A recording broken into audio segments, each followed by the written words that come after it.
Hey, what's up guys? In this video we're going to talk about CSS backgrounds.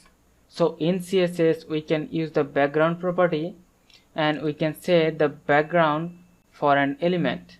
Like an example, inside the style tag we can select the body and we can use the background color property and we can set to any color.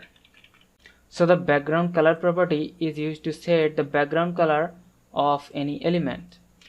And also we can use the opacity property and we can set the opacity of an element. So we use the opacity and the opacity can range from the value 0 to 1.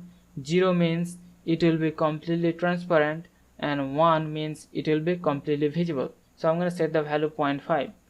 And next we can use the background image property, and the background image property is used to set the background image of an element.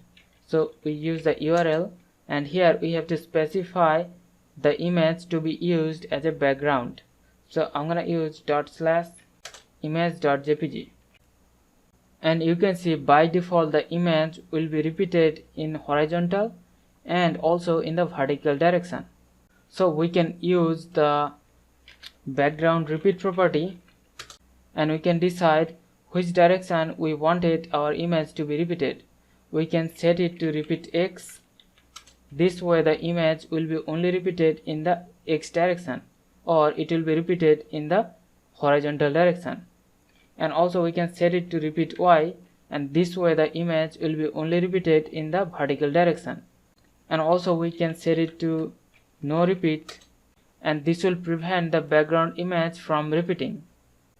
And also we can use the background position property and we can decide the position of the image. Like an example, we can set it to right and top. So this way the background image will be positioned in the top right corner. And next we have the background attachment property. So the background attachment property specifies whether the background image should scroll with the rest of the page or it will be fixed. So to understand that, I'm gonna add some margin bottom to have the scroll bar. And now we can set the background attachment property as scroll. So this will make the image scroll with the rest of the page. Or also we can make it fixed, and now the image will not scroll with the rest of the page. It is fixed in the top right corner. Now we can use the background shorthand property and we can set all of these background property in just one single property. So first of all we need to set the background color. So I'm gonna set it to yellow, and then we have to set the background image.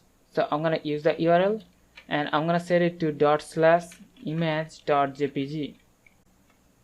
And next we have to set the background repeat property. So I'm gonna set it to no repeat. This way the image will not be repeated. And after that we should have the background attachment property. So I'm gonna set the background attachment as scroll. And next we should set the background position. So I'm gonna set the background position as right top.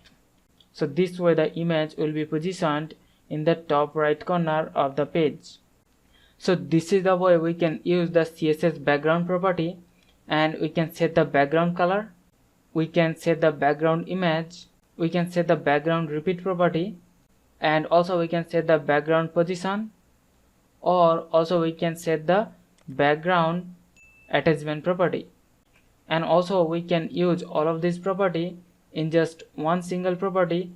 Here first of all we have to specify the color, then we have to specify the image to be used as a background, and after that we have to specify the background repeat property, and then we have to specify the background attachment.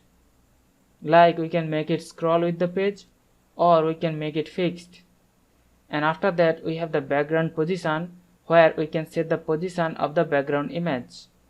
And also we have to remember, while using the shorthand property we have to maintain the order of all of those property. So hope you understand the concept. We'll see you in the next one. Thank you.